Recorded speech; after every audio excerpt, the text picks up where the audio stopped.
নমস্কার, এনবিপি ইউনানি আয়ুর্বেদ রিসার্চ সেন্টারের বিশেষ অনুষ্ঠানে আরো একবার আমাদের সকল দর্শক বন্ধুদের জানাবো অনেক অনেক স্বাগত এবং আরো একবার আপনাদের জন্য গুরুত্বপূর্ণ একটি বিষয় নিয়ে আলোচনা করব। অনেক ক্ষেত্রেই আমরা অবহেলা করি কিছু কিছু বিষয়কে, যেমন পেটের ভীষণ সমস্যা রয়েছে, গ্যাস অম্বলের সমস্যা রয়েছে এবং তারপর দেখা যায় যে আপনার লিভার সংক্রান্ত কোনো একটি প্রবলেম কিন্তু রয়েছে, কিন্তু আপনি কোনো রকম গুরুত্ব দেননি, কোনো রকম তার জন্য কিন্তু কেয়ার নেননি এবং যে সময় আপনি জানতে পাচ্ছেন সেই সময় আপনার লিভারের সমস্যা অনেক দূর পর্যন্ত পৌঁছে গিয়েছে।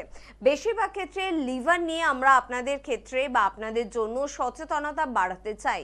যে কোনো অর্গান যদি তার কোনো প্রবলেম হয় সে আমাদের একটু ইঙ্গিত দেয়, একটু বোঝায় যে আমার অসুস্থতার জন্য আমার ট্রিটমেন্ট হওয়া উচিত, কিন্তু লিভার এমন একটি অর্গান যে সেভাবে কোনো সিমটমস দেয় না বা আমরা হয়তো সেভাবে সিমটম দিলেও বুঝে উঠতে পারি না। তাই প্রত্যেকের কাছে অনুরোধ, লিভারকে ভালো রাখার জন্য সচেতনতা বাড়ান। কিভাবে লিভারের আপনি দেখভাল করবেন, লিভারকে কিভাবে ভালো রাখতে পারবেন, লিভারের সমস্যা এলে সত্যি সেই হালকা ফুলকা কি সিমটমগুলো আপনি উপলব্ধি করবেন, সব বিষয়গুলো নিয়ে আজকে আমরা কথা বলবো এবং লিভারের বেশ কিছু সমস্যা নিয়েও আজকে আমরা কথা বলবো।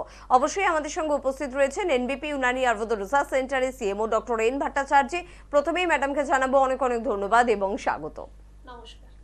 প্রত্যেকদিন ম্যাডাম আসা মানে নতুন কোনো বিষয় নিয়ে আলোচনা। ভাবছেন যে বিষয় তো আজকে লিভার সংক্রান্ত সমস্যা নিয়ে আলোচনা হবে, কিন্তু তার মধ্যে হেপাটোমেগালি নিয়ে আজকে আমরা আলোচনা করব। হেপাটোমেগালি কি লিভারের সমস্যা নাকি অন্য কোনো সমস্যা, কি এর সিমটম, কি এর ট্রিটমেন্ট, সবকিছু শুনবো ম্যাডামের কাছ থেকে। হেপাটোমেগালি আমরা অনেক সময় যখন ইউএসজি রিপোর্ট করাই, মানে আল্ট্রাসাউন্ড করাই, তো তখন একটা আমরা লাস্টের দিকে ইমপ্রেশনে অনেক সময় দেখা যায় যে হেপাটোমেগালি বা মাইল্ড হেপাটোমেগালি। হেপাটোমেগালি মানে হচ্ছে আপনার যে লিভারের সাইজ রয়েছে তার থেকে যদি লিভারটা একটু বড় হয়ে যায়, এনলার্জমেন্ট যদি হয়ে যায়, তাহলে সেটাকে হেপাটোমেগালি বলা হয়। এবার এই হেপাটোমেগালি হওয়ার পেছনে অনেকগুলো কারণ রয়েছে। কিছুটা তো অবশ্যই দায়ী রয়েছে তার জন্য ফ্যাটি লিভার আমাদের, সেটা নন অ্যালকোহলিকও হতে পারে বা অ্যালকোহলিক ফ্যাটি লিভারও হতে পারে। হেপাটাইটিস এ, বি, সি এই তিনটে ভাইরাস রয়েছে, সেখান থেকেও কিন্তু আপনার হেপাটোমেগালি বা অ্যানলার্জ লিভারের আপনার সমস্যা আসতে পারে। কিছু ক্রনিক ডিজিজ রয়েছে, যেরকম আমাদের লিভারের মধ্যে অনেক সময় কপার জমা হয়ে যায়, আয়রন জমা হয়ে যায় বা অতিরিক্ত পরিমাণ প্রোটিন জমা হয়ে যায়। তো এই সমস্যার থেকেও কিন্তু আপনার লিভারটা বড় হয়ে যেতে পারে, আর সেখান থেকে কিন্তু পরবর্তী সময়ে সেটা সিএলডি বা ক্রনিক লিভার ডিজিজের আকার ধারণ করতে পারে। একদম তাই, লিভারের আজকের এই সমস্যাগুলো নিয়ে আপনাদের জন্য আমরা কিন্তু আলোচনা রাখবো এবং পাশাপাশি আপনাদের সমস্যাও শুনবো। কে আছেন আমাদের সাথে? নমস্কার। হ্যালো। হ্যাঁ হ্যালো, কে বলছো? আমি বহরমপুর থেকে বলছি। আচ্ছা বলো, কি প্রবলেম, বয়স কত তোমার? বয়স আমার 23 বছর। আর আমার প্রবলেম বলতে পেটের দুটো সাইড খুব ব্যথা হয়। আচ্ছা বেশ, এর জন্য কোনো ডক্টর দেখিয়েছো? না, এমনি গ্যাসের ওষুধ খাই। গ্যাসের ওষুধ কিনে খাও, ম্যাডাম বলছেন। দেখুন, আপনি যেটা বললেন না যে আপনার পেটের দুটো সাইডে ব্যথা হচ্ছে, যেটাকে আমরা ফ্ল্যাঙ্কস বলে থাকি, সেটা কিন্তু আপনার গ্যাসের ওষুধ খেয়ে কিন্তু ওই সমস্যার সমাধান আপনার হবে না।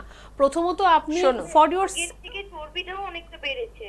আচ্ছা, আপনার সেফ সাইডের জন্য বলবো যে আপনি একটা আপনার কেইউবি অফ অ্যাবডোমেন করান বা একটা আপনি ইউএসজি করিয়ে নিন, কারণ আপনার যদি কোনো কিডনির সমস্যা যদি হয় তাহলে আপনার সাইডগুলোর মধ্যে ব্যথা হতে পারে, এটা একটা কারণ।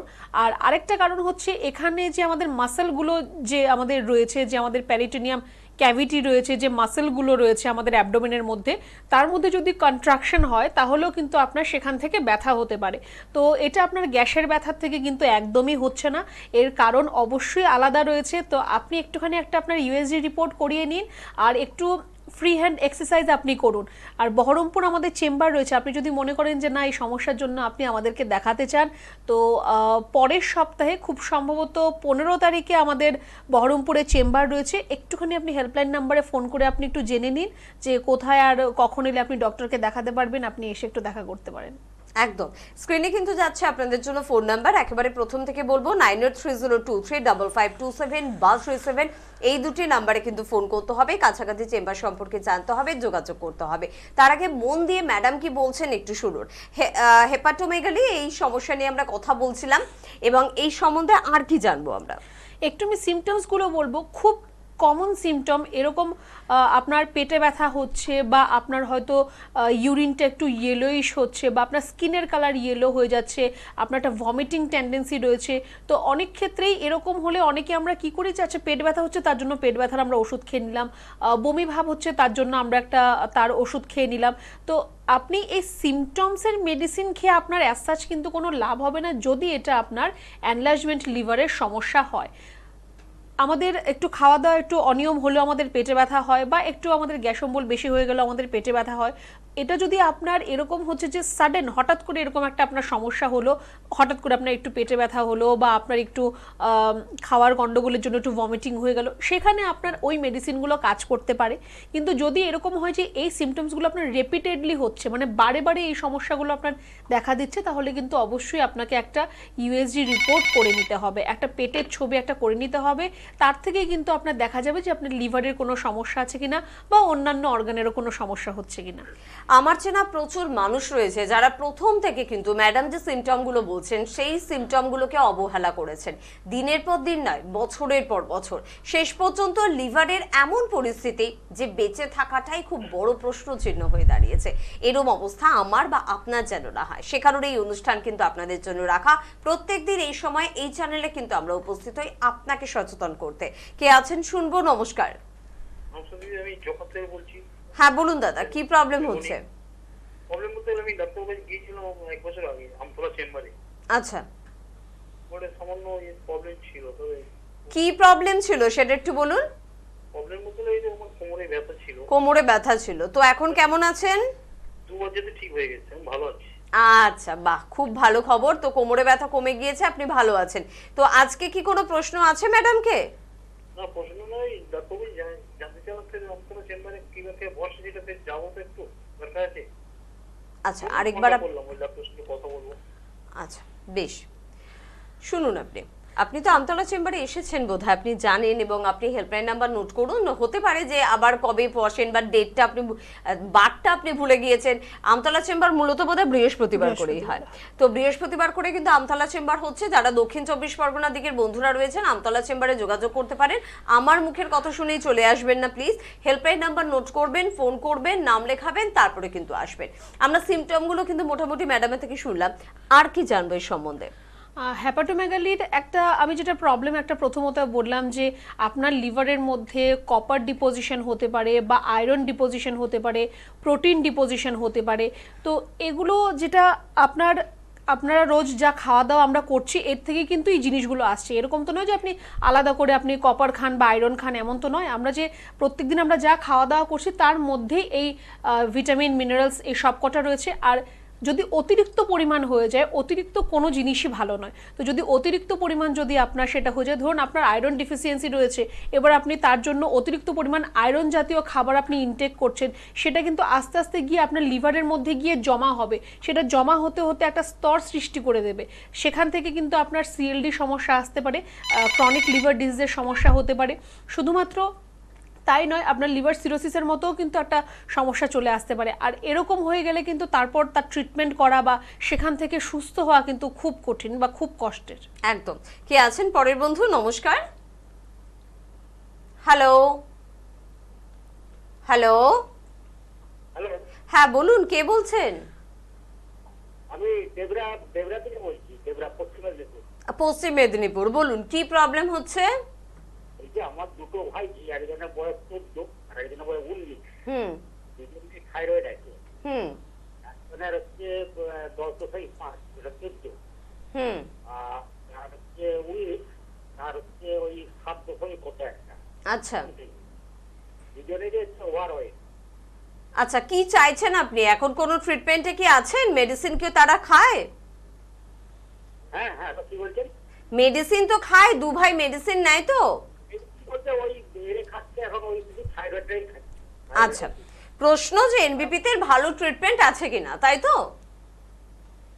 হ্যাঁ হ্যাঁ হ্যাঁ হ্যাঁ, এনবিপি তে কত ভালো ট্রিটমেন্ট আছে এটাই আপনার প্রশ্ন? হ্যাঁ প্রশ্ন, এবং হচ্ছে মানে বলছি হাইট একটু কম আছে, হাইটটা বাড়বে কিনা এইটুকু জানার জন্য। আচ্ছা এটা ট্রিটমেন্ট কি আছে? আচ্ছা, বেশ, শুনুন আপনি।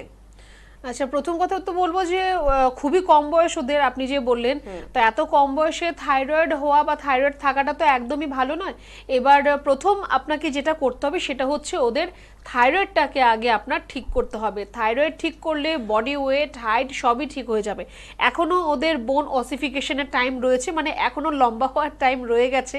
তো একটুখানি আপনাকে আগে থাইরয়েডটাকে ঠিক করতে হবে, কারণ আপনি এত কম বয়সে ওরা যা মেডিসিনগুলো খাচ্ছে থাইরয়েডের জন্য, সেটা কিন্তু পরবর্তী সময়ে গিয়ে একটা আরও অন্যান্য সমস্যার সৃষ্টি করবে। ফার্স্ট অফ অল ইনডাইজেশনের প্রবলেম হবে, মানে খাওয়া দাওয়া ঠিক করে হজম হবে না। তারপর কিছু হরমোনালস প্রবলেম, এগুলো যত বড় হতে থাকবে ততই কিন্তু এই সমস্যাগুলো আসতে থাকবে। তো একটু আপনাকে বলবো যে আপনি হেল্পলাইন নাম্বারে ফোন করে একটু জেনে নিন যে আমাদের কোথায় চেম্বার রয়েছে। মেদিনীপুরে আমাদের অনেকগুলো চেম্বার আছে, যেটা আপনার বাড়ির কাছাকাছি হবে সেখানে একটু আপনি এসে দেখা করতে পারলে ভালো হবে। রিসেন্ট যে রিপোর্টটা করা হয়েছে সাথে সেই রিপোর্টটা নিয়ে আসবেন। আর যারা যে বাচ্চা দুটো পেশেন্ট রয়েছে ওদেরকে যদি সাথে আনতে পারেন তাহলে একটু ভালো হবে। আপনি নিয়ে আসুন, ওদের থাইরয়েডের সমস্যাও ঠিক হবে, প্লাস যে আপনি বাদবাকি সমস্যাগুলো বললেন যে হাইট কম আছে বা ওয়েট বেশি আছে সেগুলোও ঠিক হবে। একদম। আজকে আমরা হেপাটোমেগালি নিয়ে কিন্তু কথা বলছি। এই ক্ষেত্রে বা আপনি হয়তো টিভির অনুষ্ঠান দেখছেন, আপনার মনে হচ্ছে আমার তো ফ্যাটি লিভারের সমস্যা। ম্যাডাম কি আমার সমস্যাটা নিয়ে কথা বলছেন? ফ্যাটি লিভার বা হেপাটোমেগালি দুটো কি সেম নাকি দুটো আলাদা নাম? না, দুটো একদমই আলাদা। হ্যাপাটোমেগালি মানে এনলার্জমেন্ট অফ লিভার, লিভারটা বড় হয়ে যাওয়া। ফ্যাটি লিভার মানে হচ্ছে লিভারের ওপর আপনার ফ্যাটের লেয়ার পড়ে যাওয়া, একটা ফ্যাটের আস্তরণ পড়া। তো অবশ্যই দুটো সমস্যা আলাদা, কিন্তু একটা কিন্তু আরেকটার সাথে রিলেটেড। আপনার কিন্তু হ্যাপাটোমেগালি হলে কিন্তু আপনার ফ্যাটি লিভার হওয়ার সম্ভাবনা রয়েছে। ফ্যাটি লিভার হলেই যে আপনার হ্যাপাটোমেগালি হবে এমন কোনো ব্যাপার নেই। আর হ্যাপাটোমেগালি হওয়ার একটা কিন্তু মেইন কারণ হচ্ছে আমাদের ডে টু ডে লাইফস্টাইল আর আমাদের খাওয়া দাওয়া। আরেকটা হচ্ছে যেটা এখন আমরা খুব বেশি পরিমাণ যেটা এখন আমাদের চলে, যে বাইরে খাওয়া দাওয়ার একটা প্রচলন রয়েছে। এভরি উইকেন্ডে বাইরে খাওয়া দাওয়া, তার মধ্যে যে ডিপ অয়েল ফ্রাই খাবারগুলো রয়েছে বা খুব বেশি স্পাইসি খাবারগুলো যে রয়েছে, সেখান থেকে কিন্তু অবশ্যই লিভারের শুধুমাত্র হ্যাপাটোমেগালির মতো প্রবলেম নয়, আপনার লিভার আপসেট হওয়ার মতো কিন্তু প্রবলেম আপনার আসতে পারে। তো এই বাইরে খাওয়া দাওয়ার যে এই যে সিস্টেমটা, এটাকে একটু চেঞ্জ করতে হবে। যদি বাইরে আপনাকে খেতে হয় আপনি অবশ্যই একটু হেলদি অপশন চুজ করুন। এরকমও খাওয়ার জায়গা রয়েছে যেখানে আপনি হেলদি অপশন চুজ করতে পারবেন, আপনি সেটা একটু হেলদি অপশন চুজ করুন। আর খালি পেটে একদমই থাকা চলবে না। অনেকেই আমরা এখন মানে কর্মব্যস্ততায় এতটাই ব্যস্ত থাকি যে খাওয়া দাওয়ার ঠিকঠাক সময় থাকে না। রিসার্চে এটা দেখা গেছে আপনি যদি সকালে ব্রেকফাস্ট যদি আপনি ঠিকভাবে না করেন তাহলে কিন্তু আপনার ব্রেন আস্তে আস্তে ডাল হতে শুরু করবে, মানে ব্রেন আপনার কাজ করার ক্ষমতাটা কমিয়ে দেবে, আপনার মনে রাখার ক্ষমতা কমে যাবে, আপনার ব্রেন ওয়ার্ক করা কমিয়ে দেবে। তো ব্রেকফাস্ট অবশ্যই জরুরি আছে। আমরা রাত্রিবেলা অনেকটা খাই, সেটা না করে আপনি সকালবেলা অনেকটা খান, তার থেকে কম দুপুরে খাবেন, তার থেকে কম আপনি রাতে খাবেন। এটা হচ্ছে নিয়ম, কারণ রাতে আমরা খাবার পর বেসিক্যালি আমরা শুয়ে পড়ি, তখন আপনার কিন্তু ডাইজেশনের যে কাজটা সেটা কিন্তু ঠিক করে হয় না। তার জন্য খাওয়াটা আপনার কিন্তু প্রপার হতে হবে, প্রপোর্শন ওয়াইজ হতে হবে। আর লিভারের জন্য আমি বলবো যে আপনি যাই খাওয়া দাওয়া করছেন যাতে একটু হেলদি সেই খাবারগুলো হয়। আর ফিজিক্যাল অ্যাক্টিভিটি প্রত্যেককে রাখতে হবে, বেশি নয়, আধা ঘন্টা সময় নিজের জন্য বার করুন। একটু এক্সারসাইজ করা বা একটু যোগা প্রাণায়াম প্র্যাকটিস করা, এই জিনিসগুলো কিন্তু প্রত্যেককে একটু করতে হবে। একদম। তবে ম্যাডাম একটা কথা যে আমরা প্রত্যেকেই জানি যে সব অর্গান তার অসুস্থতার একটা সিমটম আমাদের সামনে দেয়, লিভারও হয়তো দেয়, কিন্তু লিভারের সিমটমগুলো সহজে আমরা না বুঝে ওঠা বা আমরা মেডিসিন কিনে খাওয়া, এর কারণে যখন আমি বুঝি আমার লিভারের সমস্যা তখন বোধহয় সেটা অনেক দূর জল বোধহয় গড়িয়ে যায়। হ্যাঁ, কারণ লিভারের সমস্যার সিমটমস কি, আপনার একটু পেটে ব্যথা হলো বা একটু বমি ভাব হলো বা আপনার ইউরিনটা একটু ইয়েলোইশ হলো, তো আপনি তখন হয় বমির ওষুধ কিনে খেলেন বা ব্যথার ওষুধ কিনে খেলেন, বা আপনি ভাবলেন যে হয়তো জল কম খাচ্ছে তাই ইউরিনটা ইয়েলো হচ্ছে। তো এটা আপনার যদি সাময়িক, যদি আপনার এর থেকে যদি কোনো সলিউশন না হয় তাহলে কিন্তু অবশ্যই আপনার লিভারের সমস্যা রয়েছে, সেখানে কিন্তু সিরিয়াস হতে হবে, আর সিরিয়াস হয়ে কিন্তু ট্রিটমেন্ট করতে হবে। একদম। আমরা এই সিরিয়াস আপনাকে করার জন্যই কিন্তু আমাদের এই অনুষ্ঠানটাকে রাখি প্রত্যেক দিন এই সময়। এরপরও যদি আপনি সিরিয়াস না হন তাহলে এটা আপনাদের ব্যর্থতা নাকি আমাদের, বোঝা ওঠাটা কিন্তু খুব কঠিন। কে আছেন? নমস্কার। হ্যালো, হ্যাঁ, হ্যালো, কে বলছো? আমি সুমনা বলছিলাম। বলছি আমার মায়ের আর কি নি পেনের সমস্যায় ভুগছেন উনি। কোনো রকম আয়ুর্বেদিক চিকিৎসা হয়? অবশ্যই আমরা এ নিয়ে আলোচনা করব, তবে তার আগে বলো তুমি কোথা থেকে ফোন করছো? আমি যাদবপুর থেকে বলছি। যাদবপুর থেকে বলছো, আর মায়ের বয়স কত? আমার মায়ের বয়স ওই 52 আপ। 52 আপ। ম্যাডাম বলছেন আচ্ছা, হাঁটুর কি কোনো এক্সরে কিছু করা হয়েছে? হ্যাঁ, হাঁটু এক্সরে করা হয়েছে, কিন্তু কিছু তো ধরা পড়েনি। হ্যাঁ, তো এক্সরে রিপোর্টে কি এসছে? কোনো সমস্যা রয়েছে? না না না না না, কোনো সমস্যা নেই, তাও হাঁটু ব্যথা হচ্ছে? কোনো সমস্যা নেই, কিন্তু নরমালি পেইন হয়। আচ্ছা, দেখুন আপনি আপনার মায়ের যা এজ বললেন, এবার কিন্তু আস্তে আস্তে ওনার শোনো। যে বোন ডেনসিটি যেটাকে বলে, হাড়ের ঘনত্ব, সেটা কিন্তু আস্তে আস্তে ওনার কমতে থাকবে, বা হাড় ওনার ক্ষয় পেয়ে যাওয়ার মতো সমস্যা কিন্তু আস্তে আস্তে ওনার শুরু হবে। তো একটুখানি কিন্তু ওনার হাঁটুকে নিয়ে এখন যত্নশীল হতে হবে। পা ভাঁজ করে ওনাকে বসতে বারণ করবেন, যেটা আমরা পা ফোল্ড করে আমরা নিচে বসি, ওটা ওনাকে বসতে বারণ করবেন। বেশি সিঁড়ি ওঠানামা করা, বেশি চলাফেরা করা, বা অনেকক্ষণ দাঁড়িয়ে থাকা, এই জিনিসগুলোকে একটু অ্যাভয়েড করতে বলবেন। আর আপনি একটা জিনিস জানতে চাইলেন যে আয়ুর্বেদে তার কোনো চিকিৎসা রয়েছে কিনা। অবশ্যই চিকিৎসা রয়েছে। যদি ওনার ব্যথাটা খুব কম দিনের জন্য হয়ে থাকে, যে রিসেন্টলি ওনার ব্যথাটা শুরু হয়েছে, বা সেরকম কোনো ধরনের ডিফর্মিটি এখনও ওনার পায়ে আসেনি, আমি আপনাকে বলবো যে এটা নিয়ে আর বসে থাকবেন না, দেরি করবেন না, একটু তাড়াতাড়ি আপনি যোগাযোগ করুন। তাহলে ওনার চিকিৎসাটা একদম কম সময়ে হয়ে যাবে, আর একদম কম মেডিসিনের মধ্যে আমরা চিকিৎসাটা করতে পারবো। নয়তো এমন একটা সময় আসবে যে আপনি যখন ডক্টরকে দেখাবেন, তখন আপনার ডক্টর আপনাকে বলবে যে এবার নি রিপ্লেসমেন্ট করতে হবে। তো সেই দিনটা যাতে না আসে, একটু আপনি আমাদের হেল্পলাইন নাম্বারে ফোন করে একটা অ্যাপয়েন্টমেন্ট বুক করুন, একটু আপনি এসে দেখা করুন, আর তাড়াতাড়ি একটু ট্রিটমেন্টটা শুরু করার চেষ্টা করুন। একদম। আর আমাদের বন্ধুদের জন্য চট করে একটু বলে রাখবো যে যোগাযোগ তো করবেন, কিন্তু কিভাবে করবেন? খুব সহজ উপায়। যেভাবে আপনারা অনুষ্ঠানে ফোন করেন ঠিক সেভাবেই আপনাকে ফোন করতে হবে হেল্পলাইন নাম্বারে 9830235527 বা 37 এই নাম্বারে। সংস্থার ডিরেক্টর ডক্টর বি শর্মাকে আপনারা কিন্তু পেয়ে যাচ্ছেন বহু জায়গায়। তার মধ্যে সোমবার করে ওনাকে কিন্তু পেয়ে যাচ্ছেন মধ্যমগ্রাম চেম্বারে, মঙ্গলবার করে উনি কিন্তু শিবপুরে থাকেন, অবশ্যই হাওড়া, এবং বুধবার করে কিন্তু হাওড়ার বাল্টিগুড়ি এবং শোভাবাজার চেম্বারে কিন্তু আপনারা পেয়ে যাচ্ছেন। বৃহস্পতিবার করে আমতলা চেম্বারে কিন্তু অবশ্যই ওনাকে আপনি পাচ্ছেন, পেয়ে যাচ্ছেন। শুক্রবার করে হাওড়ার বেলুর চেম্বারে, শনিবার করে খিদিরপুর, এবং রবিবার কিন্তু ল্যান্সটাউন চেম্বারে সংস্থার ডিরেক্টর বি শর্মা কিন্তু থাকছেন। ম্যাডামকে আপনারা পেয়ে যাচ্ছেন, অর্থাৎ ডক্টর এন ভট্টাচার্যকে পেয়ে যাচ্ছেন মধ্যমগ্রাম চেম্বারে অবশ্যই শুক্রবার করে, ল্যান্সটাউনে পাচ্ছেন মঙ্গলবার করে, এবং সোমবার হাওড়ার দিকে যারা বন্ধুরা রয়েছেন ম্যাডামের সাথেই যোগাযোগ করতে চাইছেন, তারা বেলুর চেম্বারে কিন্তু যোগাযোগ করতে পারেন। ডক্টর এস ঘোষালকে আপনারা কিন্তু ল্যান্সটাউনে পেয়ে যাচ্ছেন বৃহস্পতিবার করে, তার জন্য কিন্তু যোগাযোগের প্রয়োজনীয়তা রয়েছে। জেলার চেম্বারগুলোর কথা একটু বলে রাখবো। ডক্টর এন ভট্টাচার্য অর্থাৎ ম্যাডামকে আপনারা কিন্তু পেয়ে যাচ্ছেন মেচেদা, বর্ধমান, আসানসোল, বাঁকুড়া, দুর্গাপুর, বোলপুর, খড়গপুর, আগরতলা এবং জামশেদপুর চেম্বারে। ডক্টর এ হালদারকে আপনারা কিন্তু পেয়ে যাচ্ছেন হেরিয়া, বহরমপুর, দিল্লি, কৃষ্ণনগর, হলদিয়া, আরামবাগ চেম্বারে। দিল্লি চেম্বার কিন্তু রয়েছে, খুব তাড়াতাড়ি দিল্লি চেম্বার, একটু যেহেতু কিছুদিন পর পর হয়, একটু হেল্পলাইন নাম্বারে ফোন করবেন। এ মাসেই দিল্লি চেম্বার পেয়ে যাচ্ছেন আপনারা। পেয়ে যাচ্ছেন কিন্তু ডক্টর এস ঘোষালকে রায়গঞ্জ, শিলিগুড়ি, কোচবিহার, মালদা, শিলচর এবং গুয়াহাটিতে। পাশাপাশি বলবো বাংলাদেশের চেম্বার কিন্তু আমাদের শুরু হয়ে গিয়েছে। সামনের 28 তারিখ কিন্তু আবারও বাংলাদেশে কিন্তু চেম্বার রয়েছে, তার জন্য কিন্তু অলরেডি নাম লেখা কিন্তু শুরু হয়ে গিয়েছে, নাম লেখাচ্ছেন বন্ধুরা, অ্যাপয়েন্টমেন্ট নিচ্ছেন। তাই আপনি কিন্তু আপনার পরিচিত মানুষদের জানিয়ে রাখতে পারেন। আর ব্যাঙ্গালোরেতেও কিন্তু চেম্বার কিন্তু রয়েছে, হবে, আমরা এই অনুষ্ঠান থেকে আপনাদের কিন্তু জানিয়ে দেবো। খুব তাড়াতাড়ি ব্যাঙ্গালোরেতেও কিন্তু চেম্বার শুরু হচ্ছে। আর আমরা যে বিষয় নিয়ে কথা বলছিলাম যে লিভারের যত্ন, ভালোবাসুন নিজেকে, ভালোবাসুন নিজের প্রত্যেকটা গুরুত্বপূর্ণ অর্গানকে, এবং যদি সত্যি ভালোবাসতে চাই, যদি ভালো রাখতে চাই নিজেকে এবং নিজের অর্গানকে, এবং মূলত যেহেতু লিভার নিয়ে আলোচনা করছি, লিভারকে, তাহলে ম্যাডাম কি করব? অ্যালকোহল খাওয়া ছেড়ে দেবো? তেল ঝাল মশলা খাওয়া ছেড়ে দেবো? কি খাবো, কি করব যাতে আমার লিভার সুস্থ থাকে? দেখুন, তেল ঝাল মশলাটা ছেড়ে দেবো বললে তো আর হবে না। আপনি খাবেন, কিন্তু মানে অতিরিক্ত পরিমাণ নয়।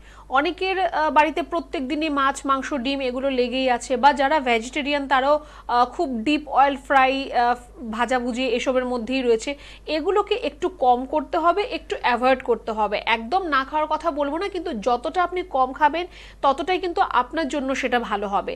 আর রইল কথা অ্যালকোহলের, তো অ্যাজ সাচ কিন্তু তার কিন্তু কোনো বেনিফিটস নেই যে এর থেকে আপনি কোনো বেনিফিটস পাবেন। অনেক ধরনের এক্সকিউজেস দেয় তার জন্য, কিন্তু এর কিন্তু কোনো বেনিফিটস নেই।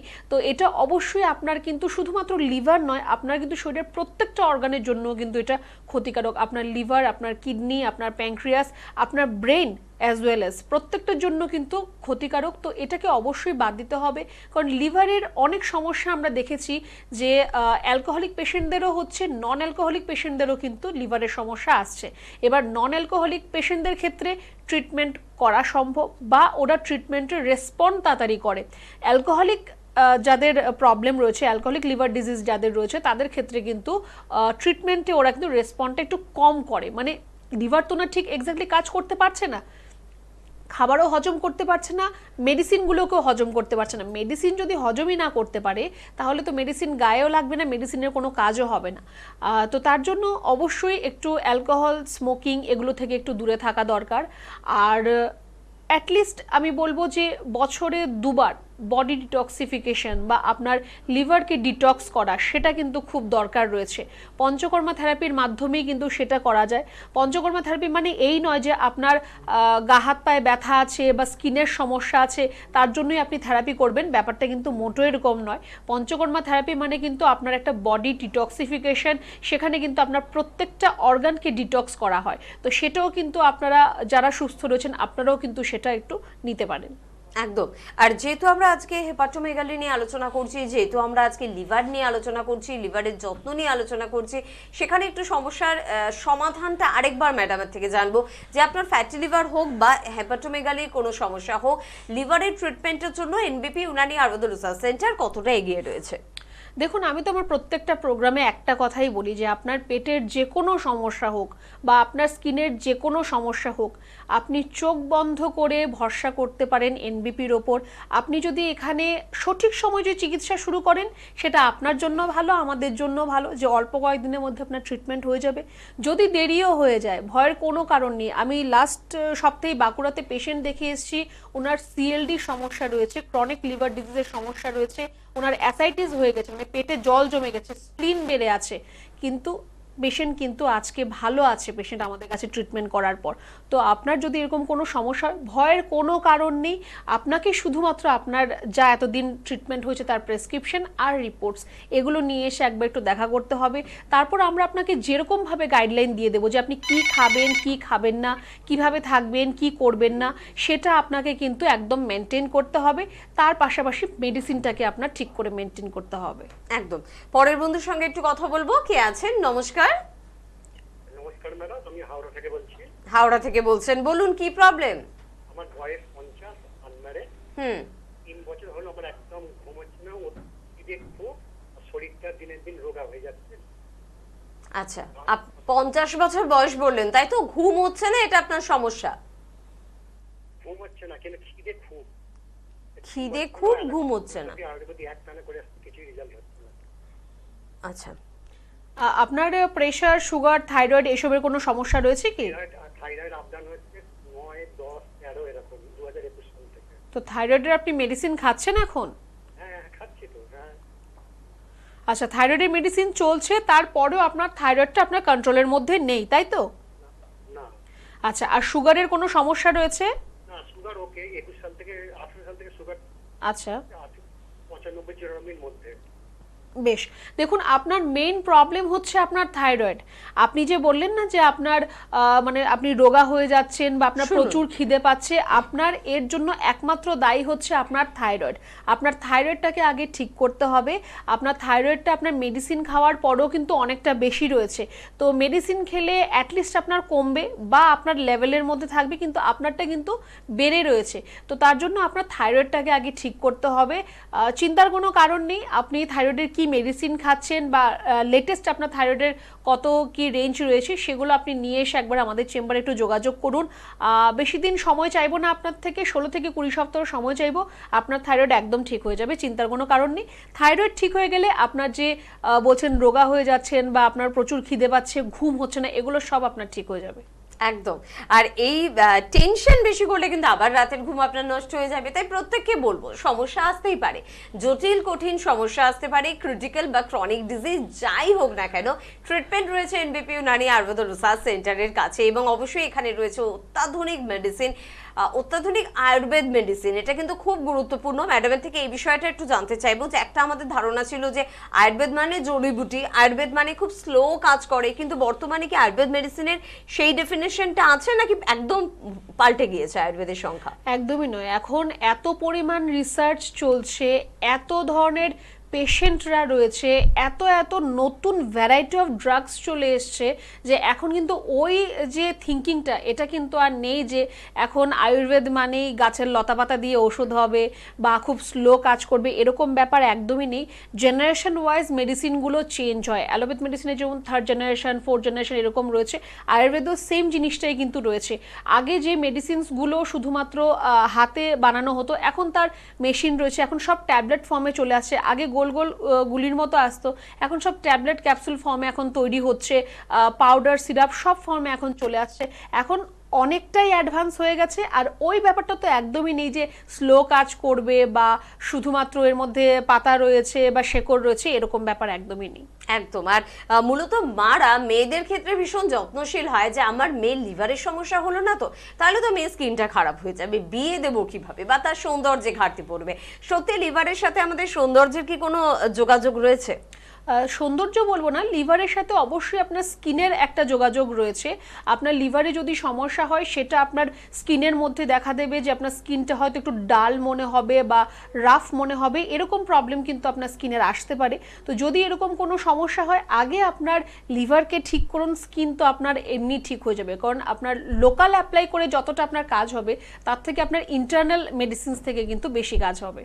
একদম। তাই আমাদের বন্ধুদের জন্য আরেকবার মনে করিয়ে দেবো যে 9830235527 বা 37 এই দুটি ফোন নাম্বারে কিন্তু অবশ্যই কিন্তু ফোন করতে হবে, কথা বলতে হবে। যে কোনো ধরনের সমস্যার জন্য অবশ্যই কিন্তু আপনাদের যোগাযোগ করতে হবে এনবিপি ইউনানি আয়ুর্বেদ রিসার্চ সেন্টারে।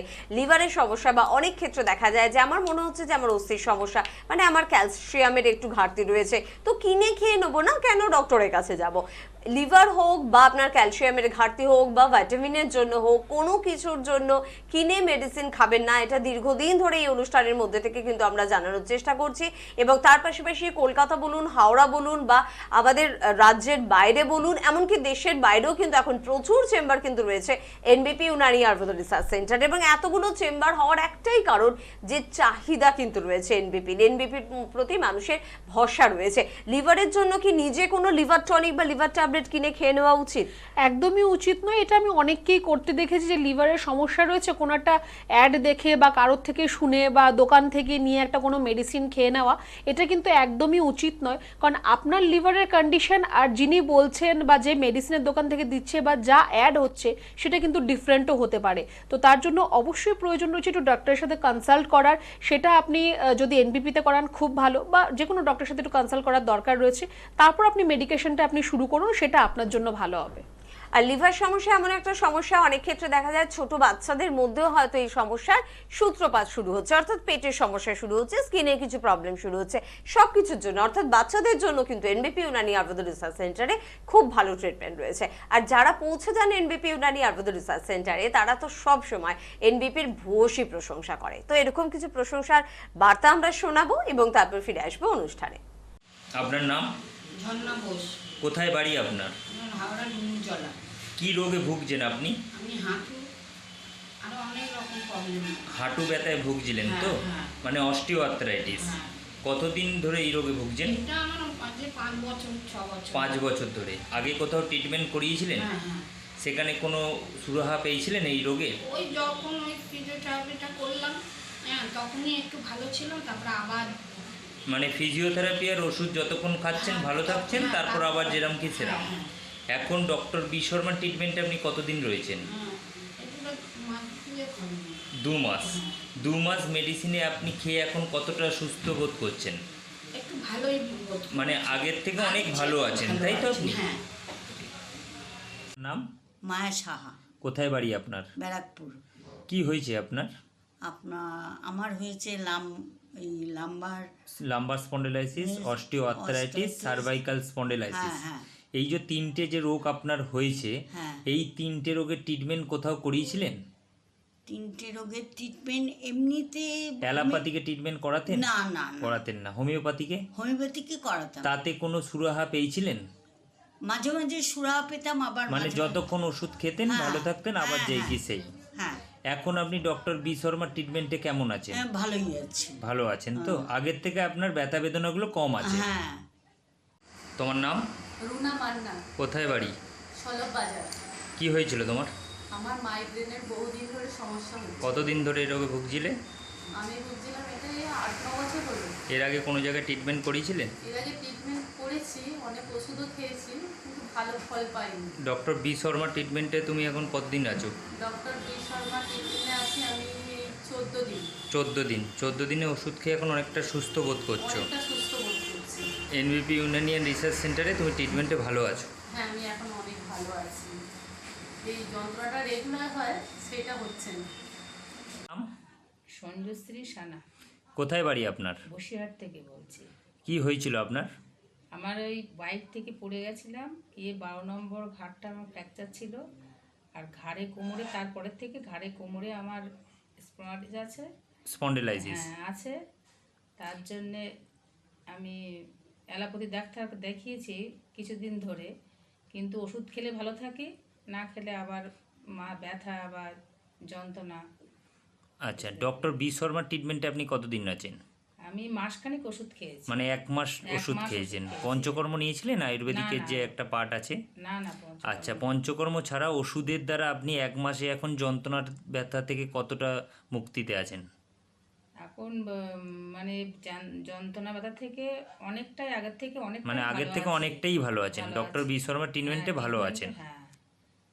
এনবিপি ইউনানি আয়ুর্বেদ রিসার্চ সেন্টারের অনুষ্ঠানে আরও একবার আপনাদের সকলকে জানাবো অনেক অনেক স্বাগত। এবং প্রত্যেকের জন্য এনবিপি ইউনানি আয়ুর্বেদ রিসার্চ সেন্টার কিন্তু চিন্তা করেন এবং অবশ্যই আপনাদের ভালো রাখার বিষয়টি নিয়ে কিন্তু ভাবনা চিন্তাটাও করেন। তাই অবশ্যই এনবিপি ইউনানি আয়ুর্বেদ রিসার্চ সেন্টার চিন্তা করছে বা ভাবনা চিন্তা করছে যে কিভাবে তাড়াতাড়ি আপনাদের ভালো করা যায়। কোন রোগের জন্য বলছি, কোন সমস্যার জন্য বলছি? যে সমস্যায় আজকাল আমরা সব থেকে বেশি সংখ্যক মানুষ কিন্তু আক্রান্ত, অন্য কোনো নাম মুখে আসেই না সুগার বা ডায়াবেটিস ছাড়া। প্রত্যেকটি পরিবারে আগে বলতাম একজনকে আপনি পেয়ে যাবেন, এখন বলি 2 থেকে 4 জনকেও আপনি কিন্তু পেয়ে যাবেন সুগারে আক্রান্ত পেশেন্ট। এবং সেটা শুধুমাত্র বয়স্ক মানুষ তাও নয়, এখন থেকে ছোট ছোট বাচ্চা ছেলে মেয়েদের পর্যন্ত কিন্তু সুগার রয়েছে, এমনকি ইনসুলিন নিচ্ছে, এরকম ছবিও আমাদের সামনে ধরা পড়ছে। তো এই ছবিটা কি আপনারা চান? এই ছবিটার কি বদল আপনারা চান? আপনারা কি চান যে সুগার বা ডায়াবেটিসের হাত থেকে সত্যি নিজেদেরকে ভালো করব? এই বংশ পরম্পরায় সুগার বা ডায়াবেটিসকে না নিয়ে যাওয়া বা সুগার বা ডায়াবেটিস থেকে হাজারো সাইড এফেক্টের থেকে নিজেদেরকে রেহাই দেওয়া, এই সব কিছু যদি আপনারা পেতে চান তাহলে কিন্তু অবশ্যই আপনাদের পাশে রয়েছে এনবিপির চিকিৎসকেরা। আমাদের সঙ্গে উপস্থিত রয়েছেন অবশ্যই এনবিপি ইউনানি আয়ুর্বেদ রিসার্চ সেন্টারের সিএমএ ডক্টর এস ঘোষাল। প্রথমেই ডাক্তারবাবুকে জানাবো অনেক অনেক ধন্যবাদ এবং স্বাগত। নমস্কার। এবং প্রত্যেকদিন একটা কথা কিন্তু বলি যে সুগার নিয়ে অন্য কোনো প্যাথির চিকিৎসকেরা আপনাকে কিছু একটা বোঝাতে পারে, কিন্তু এনবিপির চিকিৎসকেরা একটু অন্যরকম ভাবে বোঝায়। কি অন্যরকম ভাবে বোঝান সেটা ডাক্তারবাবুর থেকেই শুনবো। একদমই, কারণ সুগার রোগটা এমনই একটি রোগ, এখন আপনি যেটা বললেন আগে হয়তো একটা ঘরে পাওয়া যেত বা তার আগে যদি আমরা ধরি এত ঘরে ঘরে ছিল না, কিন্তু এখন সুগার রোগ দেখা যাচ্ছে। যদি আমার একটা কমিউনিটিতে যদি 1000খানা বাড়ি থাকে, 1000টা বাড়ির মধ্যে 950টা বাড়িতে যদি আমরা খোঁজ করি কেউ না কেউ সুগার রোগে আক্রান্ত, বা কোনো বাড়ির 2 জন বা কোনো বাড়ির 3 জনে এই সুগার রোগে আক্রান্ত। এই সুগার রোগটা কি করে আমাদের শরীরে আসছে, সুগার কেন হচ্ছে আমাদের?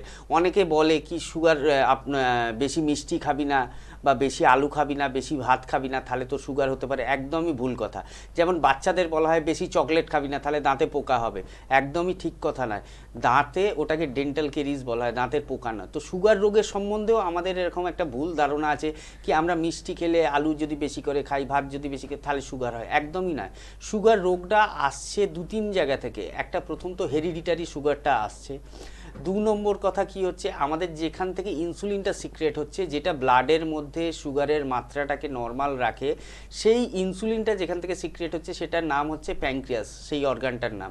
সেই প্যানক্রিয়াসে যদি কোনো সমস্যা থাকে, যেমন প্যানক্রিয়াটাইটিস হতে পারে, ক্যালসিফাইড প্যানক্রিয়াস হতে পারে, এই ধরনের যদি সমস্যাগুলো থাকে তাহলে যে প্যানক্রিয়াসের সেলটা থেকে ইনসুলিনটা সিক্রেট হচ্ছে বিটা সেল, সেটা হ্যাম্পার্ড হয় বা ড্যামেজড হয়, তার ফলে ইনসুলিন সিক্রিয়েশনটা কমে যায়, সেখান থেকে একটা সুগার রোগের হওয়ার প্রবণতা থাকে। আর কি থেকে সুগারটা আসতে পারে? যদি কোনো মানুষের এক্সট্রা অ্যাংজাইটি, টেনশান, ডিপ্রেশন থাকে, সেখান থেকে সুগার রোগটা আসতে পারে। আর এখনকার দিনে সবথেকে বেশি দেখা যাচ্ছে আমাদের ওয়ার্ক স্টাইল বা ওয়ার্ক লোডের জন্যে ইয়াং জেনারেশন সুগার রোগে আক্রান্ত। আগেকার দিনে একটা বর্ডার লাইন ছিল এজের, কি হ্যাঁ বাবা 40-50 বছর বয়স হচ্ছে তারপরে সুগার হবে, সেই চিন্তাভাবনা বা সেই ধারণাটা এখন ভেঙে একদম চুরমার হয়ে গেছে। কারণ আমরা এখন যেমন জুভেনাইল ডায়াবেটিস মেলাইটাস বাচ্চাদের ক্ষেত্রে আমরা পাই, এই যে মাঝখানের এজ গ্রুপটা ছিল 10 থেকে 30, 35, 40, এই এজ গ্রুপে সুগার রোগটা আমরা কিন্তু খুব কম পেতাম আগে। কিন্তু এখনকার দিনে এই যে রাত জেগে কাজ বা এক্সট্রা ওয়ার্কলোড, এক্সট্রা টেনশান, বাড়িতে টেনশান, বাড়ির বাইরের তোমার যেখানে কাজ করতে যাচ্ছে সেখানে টেনশান, সেইখান থেকে আমাদের একটা সুগার রোগটা হওয়ার সম্ভাবনা থাকছে। তো এই যে সুগার রোগ হওয়ার আমি কারণগুলো বললাম, এইগুলো যদি আমরা সরিয়ে রাখতে পারি, এইগুলোকে যদি আমরা ঠিক করে রাখতে পারি, তাহলে কিন্তু আমরা সুগার রোগ থেকে আক্রান্ত হব না। অনেকের প্রশ্ন থাকবে, ডাক্তারবাবু এগুলো আমি হেরিডিটারি আমার আছে, আমি কি করে এটাকে সরিয়ে রাখবো? তারও একটা নিয়ম আছে, একটা নির্দিষ্ট পরীক্ষা রয়েছে, রিপোর্ট আছে আর কি, সেগুলো আগে থেকে করিয়ে রাখতে হয় কি আপনার সুগার হওয়ার প্রবণতা আছে না নেই। তাহলে বোঝা যায় যদি প্রবণতা থাকে তাহলে তার একটা লাইফস্টাইল মডিফিকেশন হবে। আপনি ফোনটা নিন, আমি আলোচনায় আসছি। একদম, সুগার নিয়ে আমরা আলোচনা করব, পুরো অনুষ্ঠানটা আমাদের সাথে থাকবেন। তবে এই মুহূর্তে ফোনে কে আছেন? নমস্কার। নমস্কার, শুভ। হ্যাঁ, শুভ সন্ধ্যা, বলুন কে বলছেন? আমি হ্যাঁ বলুন। যেটা প্রথমেই বলবো, আমার বাড়ির এক সদস্য যে আপনার কাছে পেশেন্ট হয়ে গিয়েছিল, আপনার কাছে চিকিৎসা নিয়ে এই মুহূর্তে ভালো আছে। আচ্ছা, কি সমস্যা ছিল ওনার? সুস্থ জীবনযাপন করছে। আজকে আমি এই জন্য ফোন করছি, এটা তো জানাতেই হয় যে তিনি ভালো আছে।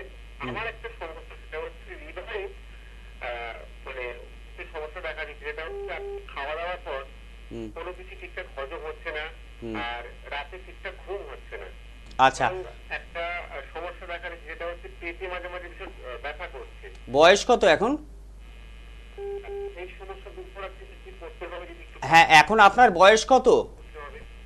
আপনার সঙ্গে কি বলবো? আপনার বয়স কত, এজ কত বলুন? আমার 34 প্লাস। কোথা থেকে ফোন করছেন বললেন? মুখোপাধ্যায়, বাগুইয়াটি থেকে। বাগুইয়াটি থেকে ফোন করছেন। আচ্ছা, ওকে, আপনার শুনুন। বাড়ির যিনি দেখিয়েছিলেন ওনার কি সমস্যা ছিল? ওনার গলা, বুক এইসব জায়গায় কিছু কিছু সমস্যা ছিল। সমস্যা হচ্ছে আপনার ওনারও কিন্তু সমস্যা ছিল। আচ্ছা আচ্ছা, ঠিক আছে, এর ট্রিটমেন্ট রয়েছে, আমি আপনাকে টিভিতে বলছি, আপনি শুনতে থাকুন। শুনুন। তো এখন আমরা প্রমাণ রোজই পাই, প্রত্যেকটা জায়গায় আমরা বিভিন্ন চ্যানেলে প্রোগ্রাম করি, পেশেন্টরা আমাদের ফোন করে বলে ডাক্তারবাবু আমার আত্মীয় আপনাদের দেখিয়েছেন, ভালো আছেন। এইটা হচ্ছে আমরা এনবিপি যে এত আগে যাচ্ছে বা আয়ুর্বেদের যেটা আগে প্রমোশন হচ্ছে, আগেকার দিনে আয়ুর্বেদের উপর মানুষ ভরসা করতে পারতেন না, কি আয়ুর্বেদ করব সেই জড়িবুটি না, জড়িবুটিটাও কিন্তু এখন চেঞ্জ হয়ে গেছে, মডার্নাইজড হয়ে গেছে। তার মধ্যে যে ক্ষমতাটা রয়েছে জড়িবুটির মধ্যে, সেই যে ক্ষমতাটা কিন্তু অন্য আদার কোনো প্যাথির মধ্যে নেই বা মেডিসিনের মধ্যে নেই। আমি কিছুক্ষণ আগে ম্যাডামকে একটা প্রশ্ন করছিলাম যে এখনো কি আয়ুর্বেদকে আমরা বলতে পারি স্লো প্রসেস? না, একদমই না, স্লো প্রসেস একদমই বলা যায় না। কারণ আমরা ট্রিটমেন্টের শুরুর প্রথমেই আমরা বলে দিই আপনি যে রোগেই ভুগুন না কেন তার ট্রিটমেন্টটা কিন্তু একটা টাইম বাউন্ড ট্রিটমেন্ট করব। কারোর ক্ষেত্রে 4 মাস, কারোর ক্ষেত্রে 6 মাস, কারোর ক্ষেত্রে 1 বছর। তো যে পেশেন্টটা ক্রনিক রোগে ভুগছেন 10 বছর, 15 বছর, 20 বছর ধরে, তার যদি 1 বছরের মধ্যে ভালো একটা লক্ষণ দেখা যায়, ভালো পজিটিভ দেখা যায়, অনেকটা তিনি সুস্থ মনে করেন, তাহলে সেটা কিভাবে স্লো প্রসেস হবে? একদমই স্লো প্রসেস না, এখন জিনিসটা আরও ফাস্ট হয়েছে। আর যিনি ফোন করেছিলেন আপনাকে বলবো খাওয়া দাওয়ার টাইমটা ঠিক করুন। আগে খাওয়া দাওয়াটা সময় মতো করবেন, তেল ঝাল মশলা কম খাবেন, গরম খাবার খাবেন না, জুড়িয়ে খাবেন, প্রত্যেক ঘন্টায় ঘন্টায় কিছু খাবেন, হয়তো 2টো বিস্কুট হলো, ছোলা হলো, পেট খালি রাখবেন না। আর আপনি একটু আমাদের সাথে যোগাযোগ করে নিন, কারণ যেহেতু আপনি জিজ্ঞেস করছিলেন কি বাগুইহাটির কোথায় নিয়ারেস্ট আছে যেখানে আমাদের কাছে আসতে পারবেন, বাগুইহাটি থেকে আমার মনে হয় শোভাবাজার চেম্বারটা আপনার নিয়ারেস্ট হবে।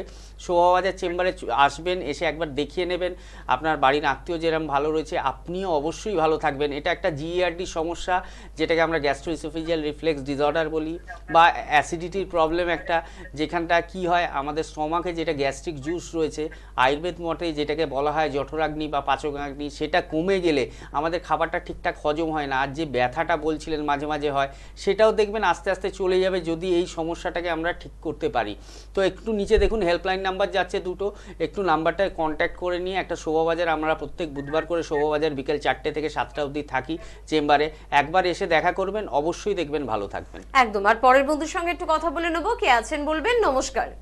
হ্যাঁ নমস্কার, আমি সবাই বলছি। বলুন কি প্রবলেম। ম্যাডাম বিগত 6 মাস ধরে আমার ঘুমতে ওঠার পর থেকে ডানাতে সেকেন্ড ফিঙ্গারটা হোল্ড করলে ব্যথা করছে প্রচন্ড। আচ্ছা, কোথায় ব্যথা করছে? হাতের মানে একদম উপর পোরশনটা, মানে কাঁধের জায়গায়? না না, সেকেন্ড ফিঙ্গার বুড়ো করে পড়ে আঙ্গুলটা। ও আঙ্গুলে ব্যথা আঙ্গুলে, করছে। আচ্ছা, আচ্ছা আঙ্গুলে কোনো উপরটা, আচ্ছা উপর নখের নিচটা, নখের নিচটা, নখের নিচটা, যে হাড়টা আছে আরেকটু ওখানটা জয়েন্ট পেনটা হচ্ছে। আচ্ছা কোনো ব্যথা বা আঘাত লেগেছিল? কিছু লাগেনি, কোনো কিছু হয়নি। আচ্ছা বিগত কদিন ধরে কি হচ্ছিল, সব দুটো আঙুল দু হাতে 10টা আঙুল ফুলে যাচ্ছিল ঘুমতে বসে। আচ্ছা বুঝেছি। করছিলাম হাতগুলোকে জোয়ার নিয়ে, আস্তে ধীরে ধীরে ঠিক হচ্ছিল।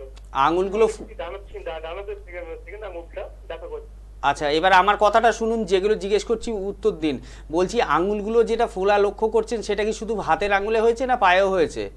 ফুলেনি, ব্যথা করছে। আর ঘুমতে উঠলে আঙুলটা খালি ফিলিং হচ্ছে ফুলে গেছে। ফিল করছেন ফুলে গেছে? আচ্ছা সকালবেলার দিকে জড়তা থাকছে কি? হাতগুলো মুঠো করতে অসুবিধা হয়? হ্যাঁ মানে মুঠো করছি যখন মনে হচ্ছে যে আঙুলে আংটি পড়া আছে, আংটিটা এই মুহূর্তে ফুলে গেছে সঙ্গে সঙ্গে। আচ্ছা ব্লাড জমে যাচ্ছে। এর জন্য কোনো ডাক্তারকে দেখিয়েছেন? হোমিওপ্যাথি দেখাচ্ছিলাম, কদিন খেলাম। আচ্ছা কোনো রিপোর্ট? আচ্ছা কোন ডাক্তারবাবু কোনো রিপোর্ট করিয়েছেন? সুগার টেস্ট করেছিল, হ্যাঁ, আর আমার ইউরিয়া টেস্ট করেছিল। আরএ ফ্যাক্টর বলে কোনো রিপোর্ট করিয়েছিল? আগে আরএ ফ্যাক্টর বলে কোনো রিপোর্ট করিয়েছিল? আরেক ফ্যাক্টর করেছিল।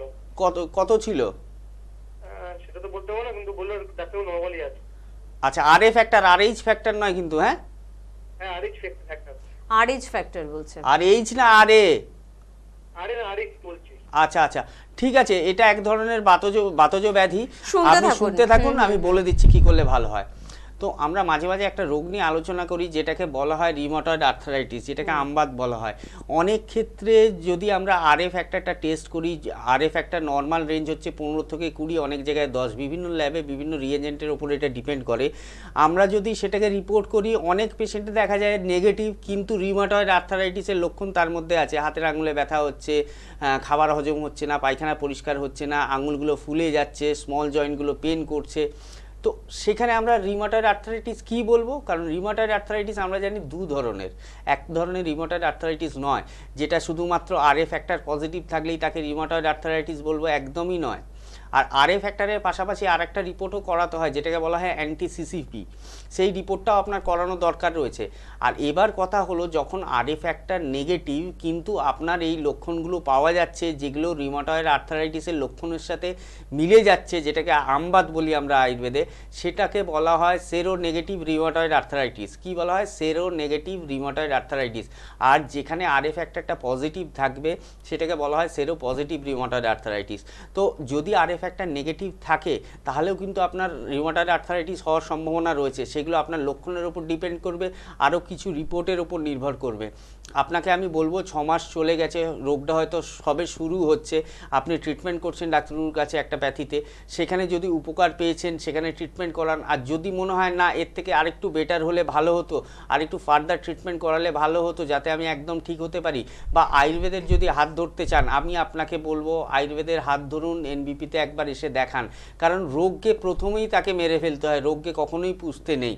রোগকে যখনই শরীরে পুষবেন সেই রোগটা কিন্তু একদিন পরে 2 বছর, 5 বছর, 10 বছর পরে এমন অবস্থা আপনার শরীরে করবে, সেখান থেকে সেরে ওঠাটা আপনার জন্য অনেকটা কষ্টদায়ক হবে।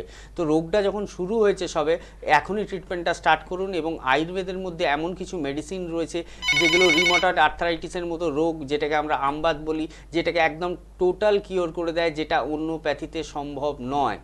একদম। আপনি যে কাজ করছেন, যদি প্রত্যেকদিন সেই কাজের ভূয়সী প্রশংসা পান, তখন দেখবেন আপনার কাজ করার কনফিডেন্সটা কিন্তু অনেকটা বেড়ে যায়। এনবিপি ইউনানি আয়ুর্বেদ রিসার্চ সেন্টার এত তাড়াতাড়ি এগোচ্ছে, এত এনার্জি প্রত্যেকজন চিকিৎসকের, প্রত্যেক দিন এতগুলো চেম্বারে ছুটে যাচ্ছেন তারা, তার সিক্রেটটা কিন্তু এই প্রশংসা, এই ভালো থাকার গুড নিউজটা। তাই আপনারাও যদি যোগাযোগ করেন, গুড নিউজটা আপনারা ডাক্তারবাবুদের দেবেন এবং আপনাদের ভালো থাকার কারণে ডাক্তারবাবুদের আরো 10 জনকে ভালো করার ইচ্ছাটা কিন্তু বেড়ে যাবে। কে আছেন বলবেন? নমস্কার। নমস্কার, আমি মৌমিতা বলছি রায়চক থেকে। আচ্ছা মৌমিতা, বয়স কত? 28। 28। কি প্রবলেম বলুন?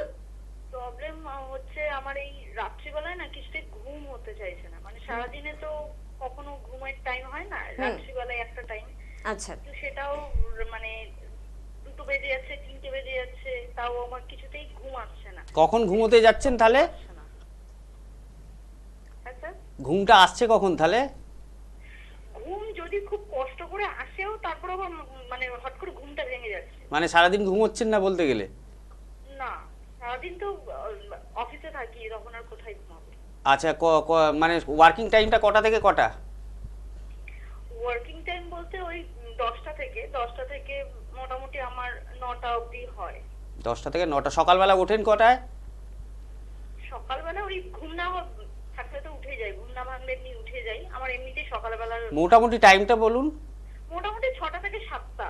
আর রাত্রিবেলা ডিনার করেন কটার সময়? রাত্রিবেলা একটু লেট হয়, মোটামুটি 12টা তো হয়। কেন এত দেরি হয় কেন খাবার খেতে? বাড়ি ফিরতে অনেকটা লেট হয়ে যায়। আচ্ছা, তারপরে বাড়িতে ফিরেই ওই সব মানে খেতে বসতে ইচ্ছা করে। কারণ ঘুম না হলে অনেকগুলো রোগ আসতে পারে। কি বললাম বুঝলেন? আপনি একটু টিভিতে শুনতে থাকুন, আমি বলছি কি করলে ভালো হয়। তো আমাদের যে ইনসোমনিয়ার প্রবলেমটা, যেটা মানে নিদ্রাহীনতা বলা হয় বাংলায় বলতে গেলে, পাতি বাংলায়, তো এইটা কিন্তু আমাদের একটা রোগের আঁতুড়ঘর বলা যায়। এই জিনিসটা যদি আমাদের শরীরের মধ্যে চলে আসে, তো সেইখান থেকে আমাদের বিভিন্ন ধরনের রোগ আসতে পারে। অনিদ্রার কারণে আমাদের ব্রেনের কোষ শুকিয়ে যেতে পারে, যেটাকে সেরিব্রাল অ্যাট্রোপি বলা হয়। অনিদ্রা মানে ঘুম যদি না হয় প্রপারলি, তো সেখান থেকে প্রেশার আসতে পারে, সুগার আসতে পারে, বা আরও অনেক ধরনের রোগ আসতে পারে, মেন্টাল প্রবলেম আসতে পারে একটা সময়ের পর। কারণ প্রত্যেকটা মানুষের দেখবেন, যদি আমি সারা দিন ধরে একটা বাড়ির এসি চালিয়ে রাখি বা যদি গাড়িটা সর্বক্ষণ চালিয়ে রাখি, ইঞ্জিন গরম হয়ে গিয়ে আগুন লেগে যাবে। তো আমাদের শরীরটাও একটা ইঞ্জিনের মতো। আমাদের শরীরে মেন অর্গান যেটাকে আমরা বলতে পারি ব্রেন হচ্ছে সব কিছুকে পরিচালনা করছে। সেই ব্রেনটাকে যদি আমরা রেস্ট না দিতে পারি, ব্রেনটা যদি না ঘুমোতে পারে, তাহলে কিন্তু আপনারও বিভিন্ন ধরনের সমস্যা হতে পারে, যেমন যান্ত্রিক সমস্যা হয়। তো আপনাকে আমি একটা প্রথমে কথা বলবো, আপনার রুটিনটা ঠিক আছে, কাজ তো করতেই হবে। আজকে যে আলোচনায় আমরা ছিলাম ডায়াবেটিস কেন হচ্ছে, এটা একটা প্রকৃষ্ট উদাহরণ। তার এখন বয়স 28 বছর, তো তিনি কিনা 12টার সময় খাচ্ছেন, কারণ কাজ করতেই হবে, কাজ না করলে তো বাড়ি চলবে না, সংসার চলবে না।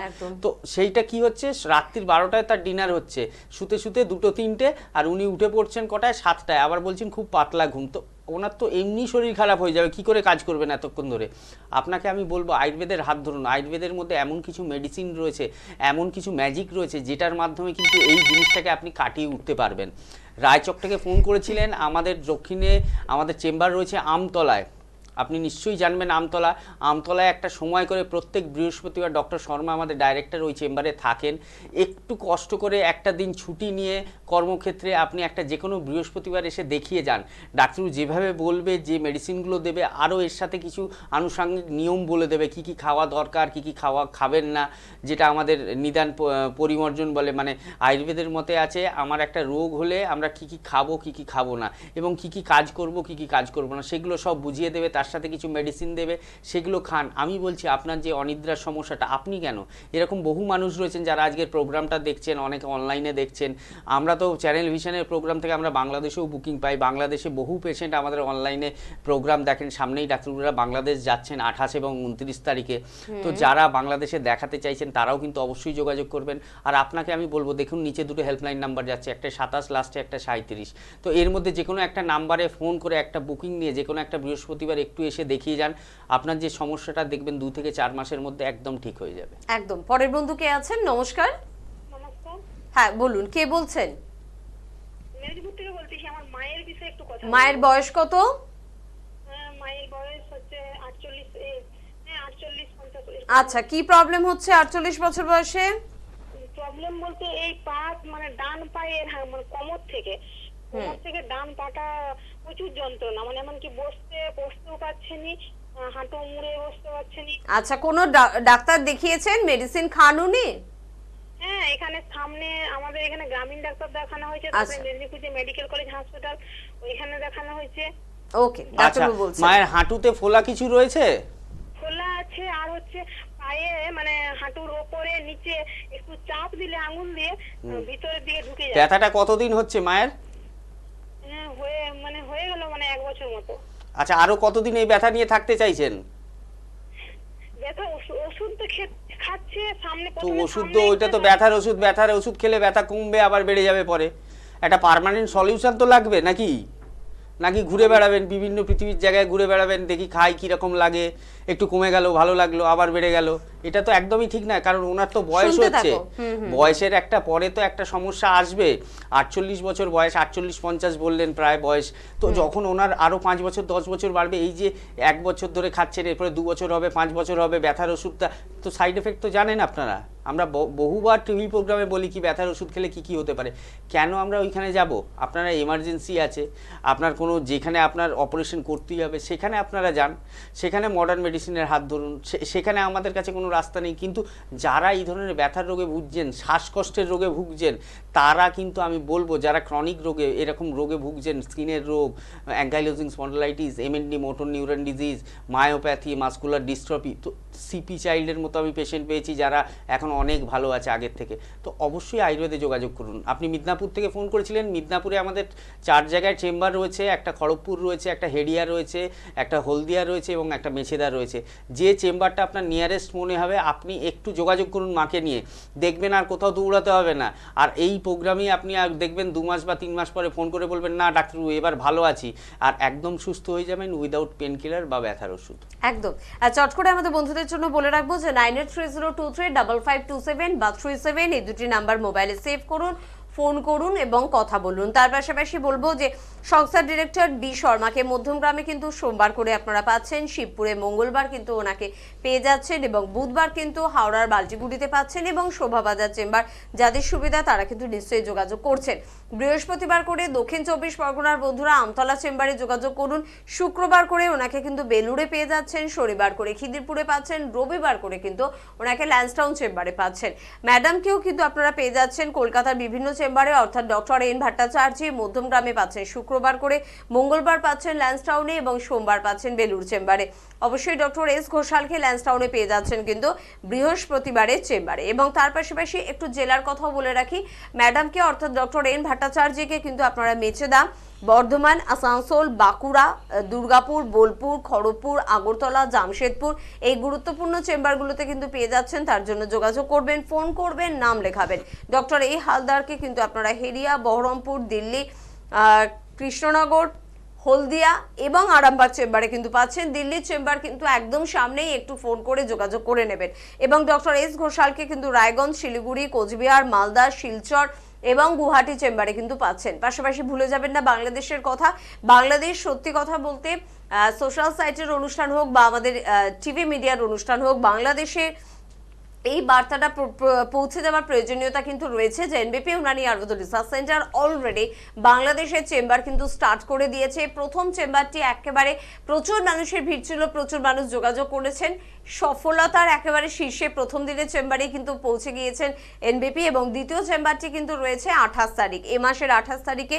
এবং দেখুন স্ক্রিনে কিন্তু একটি হেল্পলাইন নাম্বার যাচ্ছে, বাংলাদেশের বন্ধুদের জন্য একটি নাম্বার যাচ্ছে, সেই নাম্বারটি প্লিজ একটু যত্ন সহকারে নোট করে নেবেন। আর যদি কোনো কারণে নোট না করে উঠতে পারেন তাহলে স্ক্রিনে কিন্তু যাচ্ছে হেল্পলাইন নাম্বার, সেই নাম্বারে একটু ফোন করুন, তারাও কিন্তু আপনাদের সহযোগিতা করে দেবে যদি আপনি এখানকার বন্ধু হন এবং বাংলাদেশে কারোর জন্য যদি বুকিং করতে ইচ্ছুক হন। এবং তার পাশাপাশি বেঙ্গালুরুতে কিন্তু চেম্বার স্টার্ট হচ্ছে কামিং সুন আমরা কিন্তু বলতে পারি, এবং আমরা ডেটটা আমাদের অনুষ্ঠান থেকে অ্যানাউন্স করে দেবো।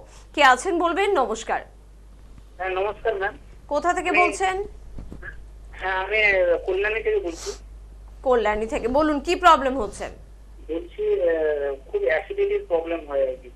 বাহ, ওটা বয়স কত? হ্যাঁ বয়স কত?